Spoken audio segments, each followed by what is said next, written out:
Hello students, आपका मेरे channel विकास education point पर स्वागत है। विद्यार्थियों, आज मैं आपको directorate of education GNCT of Delhi द्वारा दी जाने वाली क्लास 9th के सामाजिक विज्ञान विषय से या सोशल साइंस से हिस्ट्री चैप्टर 3 का अध्ययन करेंगे। विद्यार्थियों, आज का हमारा वर्कशीट 77 है और यह वर्कशीट 1 फरवरी 2022 की है।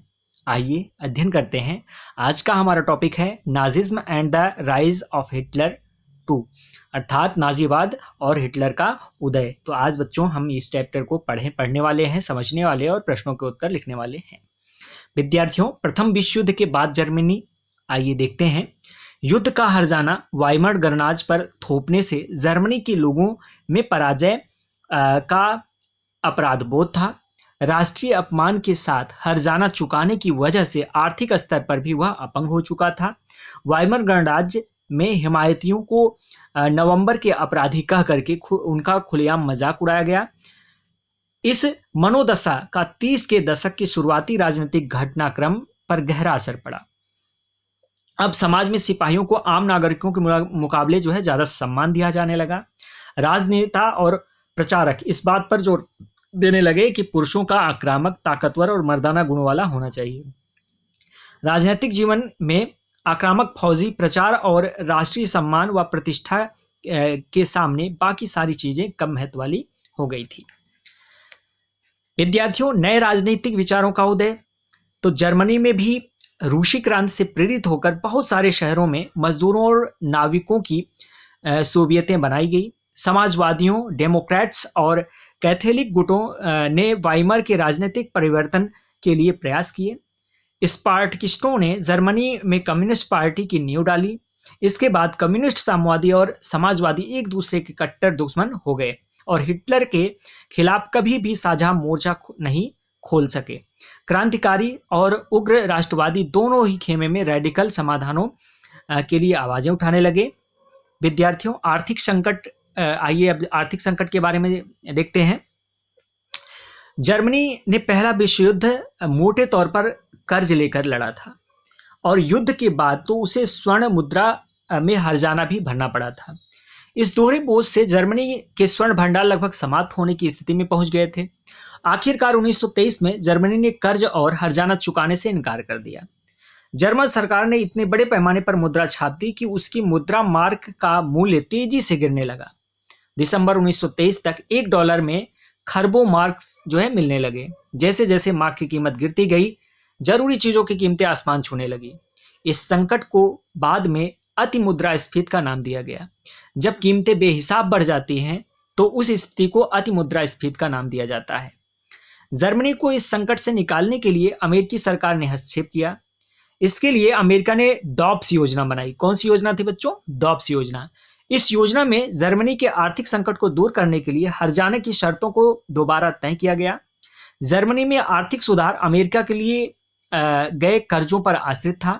जब 1929 में अमेरिका में वॉल स्ट्रीट एक्सचेंज शेयर बाजार धराशायी हो गया तो जर्मनी को मिल रही यह मदद भी रातों रात बंद हो गई और 1929 से 1932 की इस मंदी का सबसे बुरा प्रभाव जर्मन अर्थव्यवस्था पर पड़ा। बेरोजगारी, अपराध, चारों तरफ गहरी हताशा का माहौल था। लोकतांत्रिक संसदीय व्यवस्था में लोगों का विश्वास खत्म होने लगा क्योंकि वह उनके लिए कोई समाधान नहीं खोज पा रही थी। पूरे देश में राजनीतिक अस्थिरता और नेतृत्व विहीनता का माहौल हो गया था। तो विद्यार्थियों, यह था आज का हमारा कार्यपत्रक वर्कशीट। इसमें कुछ इंपॉर्टेंट चीजें हैं जैसे कि अति मुद्रास्फीति क्या होता है। आपसे अगर पूछा जाता है अति मुद्रास्फीति क्या है, अति मुद्रास्फीति,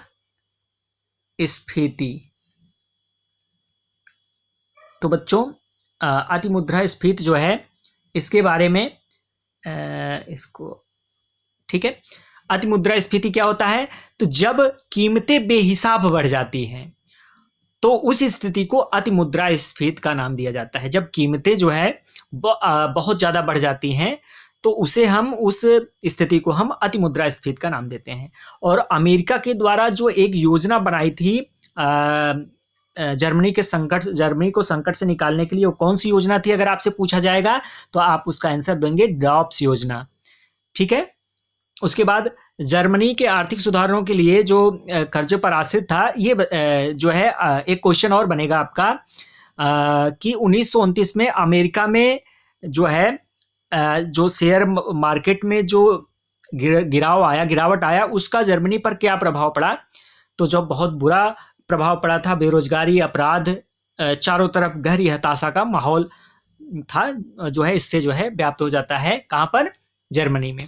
तो इस प्रकार से ये था आज का हमारा वर्कशीट या कार्यपत्रक का। ये प्रश्नों के आंसर करते हैं। प्रथम विश्व युद्ध में जर्मनी पर क्या आर्थिक प्रभाव पड़ा, तो इसका आंसर हम लिखेंगे। तो प्रथम विश्व युद्ध में जर्मनी पर निम्नलिखित आर्थिक प्रभाव पड़ा है। पहला है, जर्मनी ने प्रथम युद्ध मोटे तौर पर कर्ज लेकर के लड़ा था और युद्ध के बाद उसे स्वर्ण मुद्रा हर्जाना भी भरना पड़ा था, जिसके कारण जर्मनी में आर्थिक संकट पैदा हो गया था। ठीक है। हजारों कल कारखाने बंद हो गए थे, कृषि उद्योग और व्यापार नष्ट प्राय हो गए थे और बेकारी और भुखमरी की समस्या उठ खड़ी हुई थी और जर्मनी को अति मुद्रास्फीति से गुजरना पड़ा था। एंड नेक्स्ट क्वेश्चन है, क्वेश्चन नंबर 2 है, वाइमर गणराज्य के सामने क्या क्या चुनौतियां थी, तो इसका आंसर लिखेंगे बच्चों। वाइमर गणराज्य के सामने निम्नलिखित चुनौतियां थी। पहला, आर्थिक विकास की चुनौती थी, बेरोजगारी की चुनौती थी, महंगाई की चुनौती थी, और भी आप अपने मन से भी लिख सकते हैं। तो इस प्रकार से 3 हमने यहाँ पर लिख दिया है, तो आप इसका आंसर लिख लीजिएगा। नेक्स्ट क्वेश्चन है, क्वेश्चन नंबर 3, प्रथम विश्व युद्ध के बाद जर्मनी में आए नए राजनीतिक विचारों के क्या कारण थे, तो इसका आंसर हम लिखेंगे बच्चों। प्रथम विश्व युद्ध के बाद जर्मनी में आए नए राजनीतिक विचारों के निम्नलिखित कारण थे। पहला है, जर्मनी में भी रूसी क्रांति से प्रेरित होकर बहुत सारे शहरों में मजदूरों और नाविकों को शोभियतें बनाई गई। समाजवादियों, डेमोक्रेट्स और कैथोलिक गुटों ने वाइमर के राजनीतिक परिवर्तन के प्रयास किए। स्पार्किस्टों ने जर्मनी में कम्युनिस्ट पार्टी की नींव डाली। इसके बाद कम्युनिस्ट और साम्यवादी और समाजवादी एक दूसरे के कट्टर दुश्मन हो गए और हिटलर के खिलाफ कभी भी साझा मोर्चा नहीं खोल सके। ठीक है। क्वेश्चन नंबर 4 देखते हैं बच्चों। क्वेश्चन नंबर 4 है, प्रथम विश्व युद्ध के बाद जर्मनी में किस तरह के सामाजिक विचारों को प्रमुखता दी जाने लगी, तो इस चौथे क्वेश्चन का आंसर हम लिखेंगे। प्रथम विश्व युद्ध के बाद जर्मनी में सिपाहियों को ज्यादा सम्मान दिया जाने लगा। राष्ट्रीय सम्मान और आक्रामक फौजी प्रचार के सामने बाकी सभी चीजें गौण हो गई। प्रचार होने लगा कि पुरुषों को आक्रामक और ताकतवर होना चाहिए। एंड लास्ट क्वेश्चन है, क्वेश्चन नंबर 5, यदि कोई सरकार प्रतिवर्ष लाखों रुपए छापती रहे तो उसके क्या परिणाम हो सकते हैं, तो इसका आंसर लिखेंगे बच्चों। यदि कोई सरकार प्रतिवर्ष लाखों रुपए छापती रहे तो उस दिन उस देश की मुद्रा का मूल्य गिर जाता है, मूल्य जो है वो ह्रास हो जाता है, कम हो जाता है। तो ये था आज का हमारा कार्यपत्रक बच्चों। कोविड-19 जैसे महामारी से सुरक्षित रहने के लिए हमें मास्क पहनने की आवश्यकता है। धन्यवाद।